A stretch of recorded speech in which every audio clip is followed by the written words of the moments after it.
Atlanta, the Falcons, the Dirty Birds will draft a quarterback in the first round. I have heard that if C.J. Stroud is hanging around there at 8, they are taking C.J. Stroud. So I'm going to go the Falcons' second quarterback. So we're going to grade these. Are we doing a 1 to 10 or are we doing a letter grade on these? However you want. Breach, what do you want to do?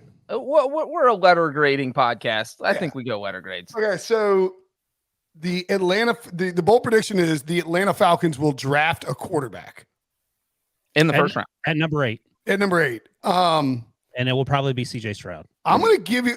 Yeah, I mean, I think the I'm going to give you an A minus here. That's fine. I'll take it. You will. Or you will. You're about to take a B plus if you're not careful. I think that one, you did a good job here of giving yourself several outs because you lean CJ Stroud, but you didn't commit to CJ Stroud. The Falcons taking a quarterback makes total sense. I mean, they have Desmond Ridder, and they signed Taylor Heineke to this bizarre backup contract. There are multiple quarterbacks in this draft class, Will Levis and Anthony Richardson, to me, who would fit what Arthur Smith wants to do at the quarterback position. CJ Stroud, also more mobile than people think and extremely accurate, like kind of a Ryan Tannehill type. I think he fits with the Titans, would also obviously fit with the Falcons there as well because you have that sort of player. And yet, this Falcons team should be desperate for a quarterback because they don't really have one. I mean, like, I'm not buying the Desmond Ridder stuff, has just not been mentioned as a team that's going to draft a quarterback. Breach. So for me, this is a great job by Wilson to slide in here and steal an obvious quarterback needy team in a bold prediction. It's almost like he's been studying in a serial killer kind of way your moves, Breach. Breach, I just want to say quickly to Brinson's point, it makes sense, but there has been no buzz about quarterback to Atlanta, which I think makes it even bolder. Well, the student is now the teacher. Clearly, listening to all these serial killer podcasts has paid off for Wilson because now he's coming up with these crazy things that maybe I would even say, yes, I'm going to give it a flat out A. The one thing I do like here is, look, the Falcons were in on the Deshaun Watson sweepstakes last year, and then for some reason they dropped out Lamar Jackson for no reason at all. Even though, I think there's a reason. Because they were saying colluding with the rest of the NFL owners not to pay Lamar Jackson, and they came out and said, "Hey, look, we trust Desmond Ridder." I don't think they trust Desmond Ridder. I don't know how you can trust Desmond Ridder. There's no track record to trust Desmond Ridder with. So I do think if someone they love, like CJ Stroud, falls in their lap at 8, that it makes a lot of sense. So I like it, Wilson. A, flat out regular A, no minus involved, like for instance. Hey-o. Next all right. one. Are we going through mine because I got to leave, or we're going to go around the horn? We're going. But do you have to leave at 11:30, or what's your deal? Yes, I'm not on Brinson time. I'm on. I was ready to go at 10:30. If we needed to. Well, I don't have a time machine. Well, I would say since Wilson has to exit, we go through his predictions first. Yes. All right. Next one is. You could call in from the car instead of listening to I could do that. I'm happy. It's illegal in some states. You know. Oh, it is. Talk on the phone in the car. Yeah. What? Well, you can't talk on the phone.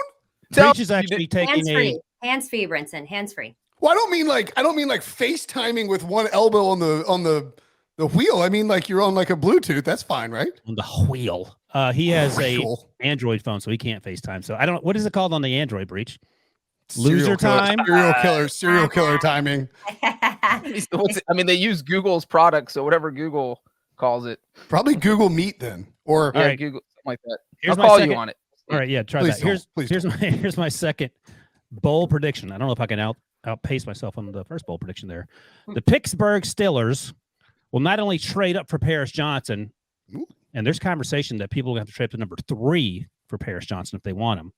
They are also going to take another offensive lineman in the first 3 rounds. 2 offensive linemen in their first, however many picks they have in the 3rd round, whatever number that is, including Paris Johnson. So it's going to be Paris Johnson and then another offensive lineman in round 2 or 3. They have pick 32, pick 49. I don't know if they have another one after that off the top of my head. Well, I have the Paris Johnson going 3rd overall to the Arizona Cardinals in my final mock draft. I think Arizona, and you know what? The Cardinals aren't going to take Paris Johnson, but he could go number 3 if you want a little. Why won't the Cardinals take him? Because they're going to take someone else, not named Paris Johnson. Jalen Carter? No, they are not taking Jalen Carter. They have a Tyree Wilson. No. Will Anderson. If he's there, they'll probably take him. You will do the blown mind emoji when I tell you who I've heard. Oh. You want to guess, Breach? Well, my gambling side wants to kind of know right now. Bijan Robinson? Christian Gonzalez has been mentioned as Oh, possibly. yeah. I've heard that bandied about. Well, why don't you say it? I just asked you 4 names. You didn't say it once. You don't have to be a D about it. I'm back, baby. All right, go ahead. Yeah, I kind of liked Relax Wilson. All right, continue with the Paris Johnson math that I interrupted. Well, I was just going to say that, like, I think that I will give you a B. All right. Because I think it's going to be this is a hard one to land, right? The Steelers have to be bold. the team. No, it's bold. I'll give you a B plus. Fine. I'm feeling generous today. I don't know why. I thought I was in a bad mood. Maybe I'm in a good mood. Somebody was Ryan behaving himself. He doesn't have Rick to keep him in check. Yeah. The absolute lack of respect for me, Breach, and Katie here is really on display by Wilson. Showing up, he's like, I got 5 or 10 minutes for you. Like, doesn't matter. Like, be like, Rick, if Rick's like, hey, Wilson, you're going to give me an hour and a half, like, while you're like rowing a boat to Stanford, Ryan would be like, sure, Rick, what kind of boat should I row? But we were like, hey, Ryan, can you give us 15 minutes to talk about the NFL draft the 24 hours before it kicks off? He's like, well, I don't know if I can accommodate that. All of that is 100% true, by the way. Go ahead. Yeah, I know. I'm just speaking power to truth, or whatever the hell they say. Truth to power. Yeah, sure. Power to truth. I think so. I'll give you a B now because you've been insulting me nonstop. I think the problem is, like, the Steelers being the specific team that has to trade up is just so hard to land. Yes, it's bold, but you could have just gone with a team trades up into the top 10 to draft Paris Johnson. How good I feel about it. What's that? That's how good I feel about it. I don't think he makes it. Like, what spot did you say again? They're going to have to get into the 8-ish range. Okay, yeah. I think his over-under is 9.5, and the under is, like, insanely juiced. Some of these numbers are just pretty wild in terms of the juice that they put on these draft props, because they don't want to deal with moving the numbers around and getting middle and all of that. Yeah, I'll give it a B. I think it's I like the construct of Paris Johnson going very early, but the Steelers being the specific team to move up and get him is very aggressive. And another offensive lineman goes too. That's even bolder, Breach. Peter Skoronski. I am going to give it B plus. Yeah, I mean, Breach. I like the boldness of the Steelers trading in the top 10. That he's literally just adding a third of a letter grade onto whatever I do. You do realize that? Well, I mean, just his price is writing me with letter grades. Yeah, Fair. I am. Get out of here, Brinson. I'm still bitter about giving you that half point from the quiz earlier. But what do you have? So you have the Steelers. It would be a huge trade for them to jump up into the top 10. So that is where the boldness comes in, because they're picking 17th. You're talking about moving up at least 7 spots, maybe 8 or 9. You guys said the over-under is 9.5. So maybe even more. That'd be a huge jump for the Steelers. The only reason it's not an A, though, is because offensive tackle, offensive line is the Steelers' biggest need, and they need to do something in this draft. And taking an offensive lineman in 2 of the first 3 rounds is probably exactly what they need to do. So that part of it, I don't know, is necessarily bold, but the trade up is absolutely bold. So B plus for me. Love it. All right, finally, my last one. 7, not 6, not 8. 7 defensive backs go in the first round, and I'll tell you who those defensive backs are.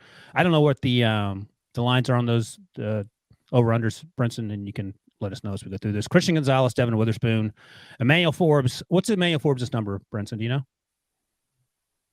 You're muted. I do not know Emmanuel Forbes' number. I have him going to the first round as well. I'm sure it's on Caesars.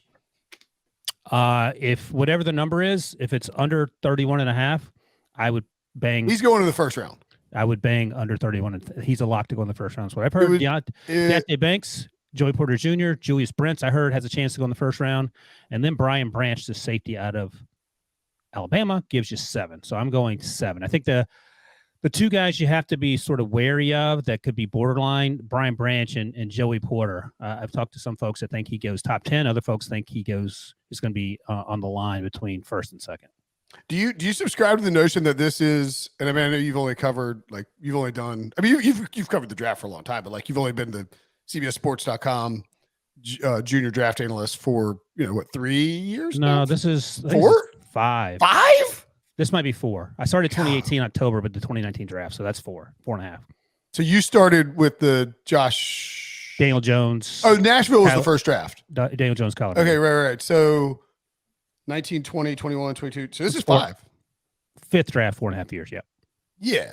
But the point being is like, well, anyway, I don't know what that, I don't know how that math works, but the point being is like, where do you like, don't you think this draft is by far and away the least, like, I know what the F is going on going into the first round?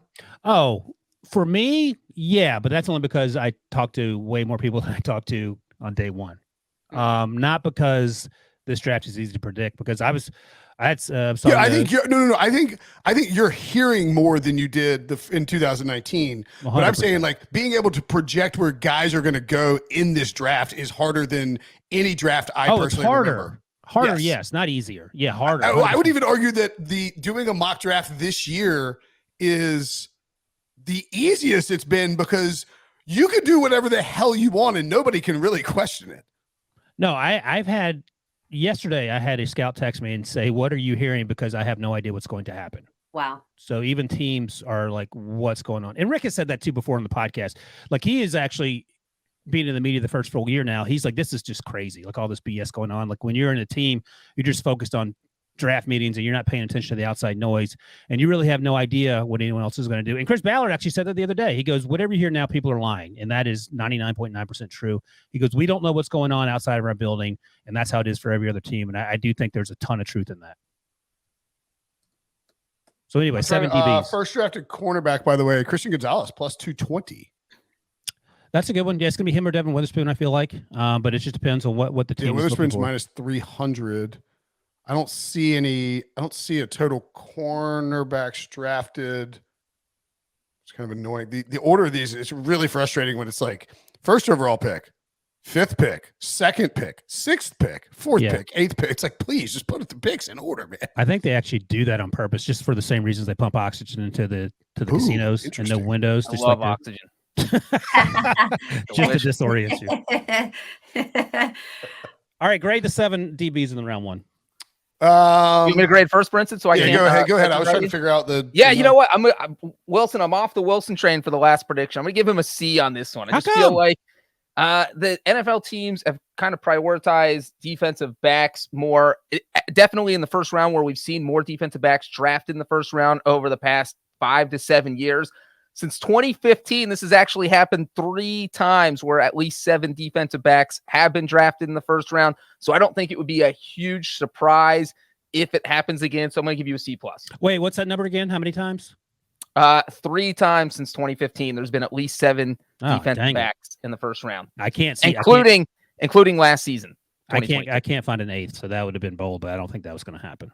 Yeah, 8 would have been bold. All right, fair enough. I'll take it. Should we up it to 8? Oh, I gotta give no. Up it to 8. I'll up my grade to a B+. Well, it is just 31 picks, not 32 this year. Oh, so yeah, Breach. Ooh. You just got math. You just got the dunk button power. I'll give you. Would a Breach give you a C? C+. Yeah, but he can't do math. It turns. Well, he gave you a C+. I actually wanted to give you a C-, but I'm going to give you a B- just to Price is Right Breach on this one and curry favor with Wilson